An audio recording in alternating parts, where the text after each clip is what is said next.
Welcome to Straight Talk. Today's episode is unique in that we're going to discuss something that is very important, but perhaps not addressed often enough: safety in the workplace.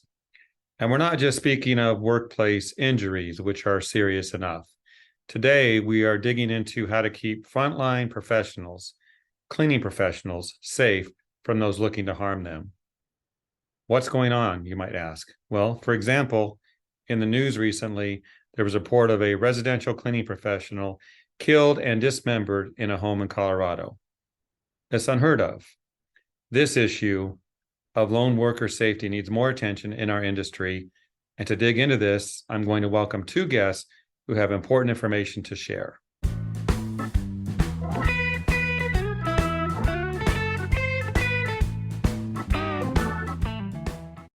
It's great to have you both on our program today. Chad Howell with True Software and Amy, Boss Lady Cleaning Hacks. I'd love it if you would take a moment, introduce yourselves, and tell us just a little bit about what you do. And Amy, let's start with you. My name is Amy Landers, and I go as Boss Lady Cleaning Hacks on my social media platforms. And I've been a professional house cleaner for many years, and I pretty much teach people how to clean specific difficult surfaces in their homes. Perfect. And it's great to have you. And I know you're going to tell us about your experiences here in a moment. Let's go to you, Chad. Tell us about yourself. Yeah, appreciate that. Chad Howell here. My role at Truce is VP of Product Management. Background is pretty deep in the technical end of things. I've worked across a lot of industries, really around safety for a good bit of that. A lot of work in the oil and gas industry, a lot of folks offshore, various different types of industrial safety arenas. We do similar things at Truce, right? We're looking at mobile devices and we provide safety in various ways. We'll talk a little bit more about that today. Well, Chad, I know as part of this program, True Software is bringing this to everyone. Tell us about your company and what you offer the industry.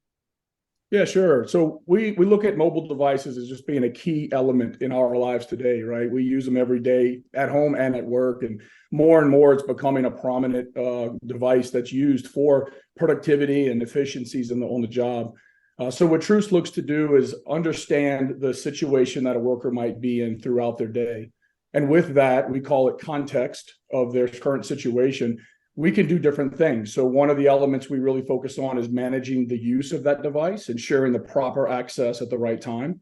We also can use that same knowledge of the worker's situation to leverage safety and communication tools to really allow for them to be connected throughout their day, and leveraging that mobile device to stay in touch and stay safe as they work throughout different environments and different conditions throughout their day. Well, thank you for doing that. It's very important. Amy, we're going to go to you and talk obviously about that cool name you have there, Boss Lady Cleaning Hacks. Now, I understand you have a TikTok channel. How did you decide to start that, and when did it really gain momentum?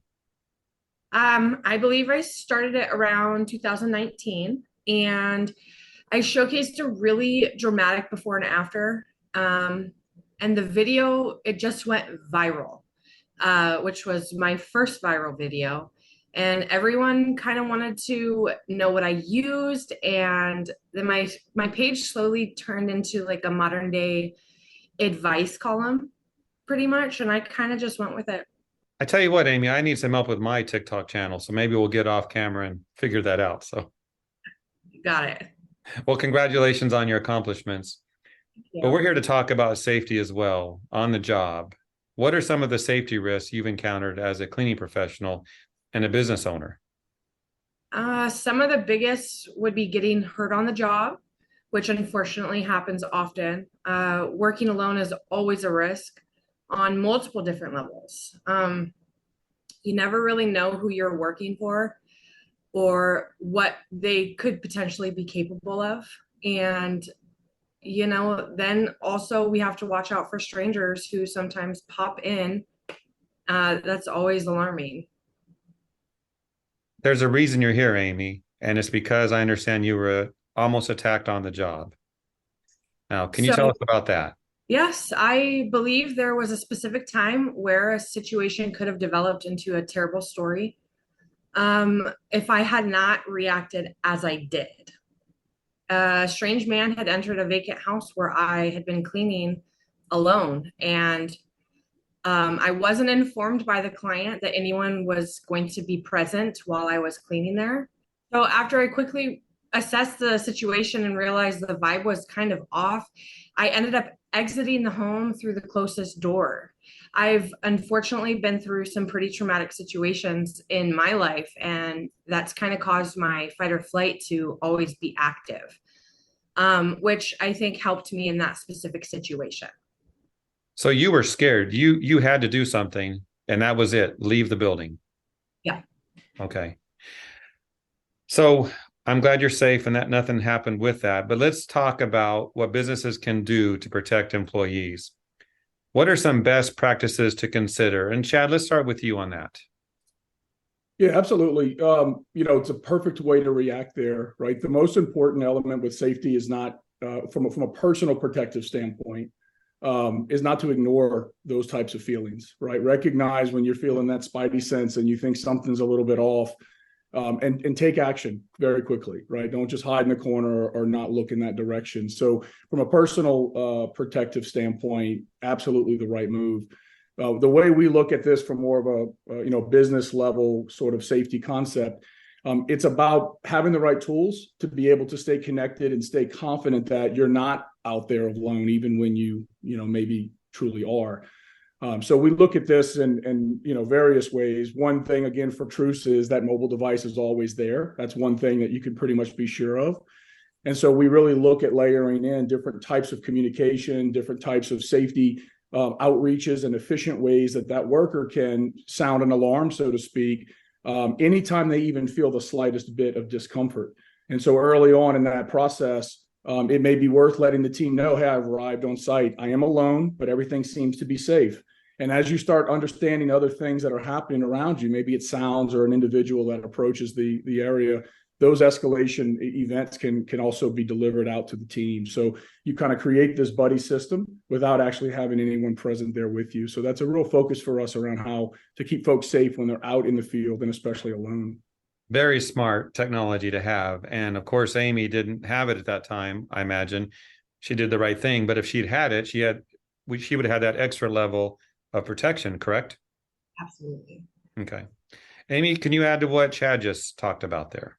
Sure. Not only do I think that employers should create team training for specific situations that could transpire, but having accessibility to apps such as this is critical. And as an employee myself, and an employer as well, I've both been in situations where I wish that I had accessibility to something like this. And to be quite frank, as an employer, we have zero excuses to not have something like this set up to protect your team, zero excuses. It reminds me of a lot of the other industries that I have worked in. You think of just oil and gas and really industrial in general, not just offshore, but any type of hard hat, high risk environment. Safety is such a primary focus, right? It is like the number one. You have OSHA requirements. You have all these other regulatory bodies that are defining specific procedures and processes to account for all of these possible safety risks, and especially folks that are alone. And I can remember in the oil and gas world, those lone workers were looked at as being the most important to focus on, not only because they were in harsh environments, because they didn't have anyone there to help them if the problem arose. So understanding that, we look at those field workers, lone workers, and folks in your type of field as being sort of in the same sort of safety risk in a lot of cases, but without the regulatory coverage and the processes that some of these other industries have. So yeah, I think you're right. It's important to be aware of what options you have out there and make sure that you're taking advantage of that. Agreed, 100%. So it's important that the industry pays more attention to safety. We've talked about that. Is this safety issue more common than people may realize? Because many might be watching this thinking, well, I don't have these problems. I don't have these concerns, yet here we are. Amy, what do you think? I have hundreds, maybe thousands of cleaning professionals, both male and female, that follow me on my page, and they constantly tell me situations that they've been in that are similar to mine, if not far, far worse. So yes, I think that it's horrifyingly common. And a big responsibility, as we already mentioned, to employers to protect their people. Chad, would you add to that? Yeah, I think a lot of times what you see with this type of situation is that folks don't talk about these things that they come across, right? You think about those hundreds and thousands of people that you're connected to, you're creating an outlet for them to voice their opinions and to, you have similarities there that you start to share with each other. And so oftentimes, and it's kind of to my point earlier about ignoring the situation, you don't want to ignore the situation when you're in an environment that is of risk, that's for sure. But you also don't want to ignore the fact that it took place, right? You need to learn from it. You need to share with others, and you need to make sure that that type of situation doesn't present itself, right? Learn from those mistakes and take action accordingly moving forward. If you don't mind, I'm going to say something. When you're a house cleaner and you're working alone, sometimes things that happen in your surroundings, you may not realize that it's unacceptable. You may not realize that other people have been through this and they maybe have a plan on how to ensure that this doesn't happen again. So I think that one thing I really like about the community on my TikTok page is we do openly discuss things. We do let everyone know that that is not normal behavior. You need to drop this client if they're making you uncomfortable, everything. It's a really good way to keep talking about things that are going on to make more people aware of it. Thank you, Amy. Good addition to our conversation. Chad, let's go to you. And could you talk about how Truce Connected Worker Solutions is something to consider, and explain how it works for employees in the cleaning and maintenance industries? Because we need solutions for this. Yeah, absolutely. So we look at it from the full journey of their day, right? You don't just pop into a place alone. You're driving to different areas, and there's things you do throughout the day. So Truce, if you think about our full solution set, one big aspect is driving safe, right? Making sure you're not using that device while driving around. So the distracted driving piece is one part of that. Once you arrive on the site, Truce recognizes that transition. So we see that you've now parked that vehicle. You're now moving into what we would consider a working environment. At that point, there's teammates that would be able to have options to see location, sort of a check-in concept of, yep, I can see now that Susie's arrived. While on site, you have options to communicate out to that team with different degrees of concern you may have. So you can self-report that, hey, everything is perfectly good. I can check in every now and then to make sure that folks know that I'm still maintaining a good, positive work environment. But at any point, you start to feel where there's a bit of nerves coming in. Maybe you're not quite at a situation that needs immediate help or attention, but you want to let folks know that, hey, there's something happening. Maybe it's a dog barking or some loud music playing, and you're just feeling a little bit eerie. You can connect with your team through our solution. Let them know that, hey, there's something happening here. Everything seems to be okay right now, but just want to make you aware of it. And again, it's making sure that connection can happen very seamlessly. And now all of a sudden, you're not just by yourself hoping that nothing happens. You can communicate and have kind of this open dialogue through the platform. So these types of things allow for that quick connectivity to take place. There's also various types of just outward communication where if someone needs to reach out to folks in the field, you can do that and really alert them about maybe changing the conditions out there or things that they need to be aware of. So it's kind of both ways, from more of an administrative supportive standpoint, can reach out to folks in the field and vice versa. So, really is about just keeping an eye on safety, being free to communicate and being open to be able to let folks know your current state of affairs. So, Chad, with any great program, we want to know how it works. Could you talk about the operations side of Truce Software and what we're discussing today? Yeah, absolutely. The two big things that Truce looks at is always safety and productivity, right? Those are two things that are just keen to what we do. Using this device appropriately throughout your day is important so that we're not falling into safety risks, not paying attention, being distracted, but also making sure that we're doing the work that needs to get done, right? So those two aspects of things are always critical to us. The same is true with our communication platform. So it's there for communicating when you're in harm's way or you need assistance in the field, but it's also a platform to leverage throughout the day for any other type of communication. It goes beyond the text message or phone call, voicemail that we do every day from a consumer type situation. You can use these tools to reach out for different types of operational needs.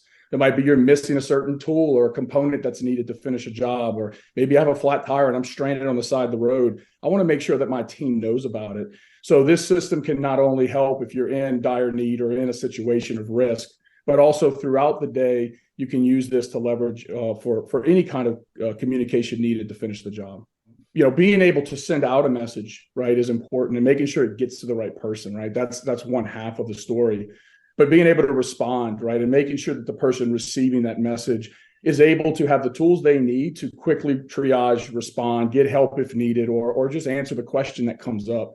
So our system is very much built for that workflow, right? Not only do we make sure that the right person is notified, and if they don't answer or acknowledge in a period of time, it can go to the next. So you can have sort of this escalation sort of process there to make sure those folks are getting notified. And once they do receive that, they'll have all types of information about where you are, what's going on the job, how long have you been there. Give me a map if that's something that we would want to share. Let me see exactly where you are out there. And even better, if there's other workers or team members nearby, they can show up as well. So that buddy system can then quickly happen where maybe Johnny's right down the street. We can send him your way and make sure he can help you finish that job if you're in harm's way. So really making sure, and we're building on this more and more, that when that person that's receiving the alert receives that, they have quick and easy ways to respond, triage, and get help if needed. Amy, let's go back to you. How do you feel about all this? And what do you plan to do to further your cause moving forward? I want to continue discussing topics that are similar to this. I want to keep eyes and ears on it and keep educating people. Because if I tell my stories 100 times and it helps even just one person, then me being vulnerable is 100% worth it.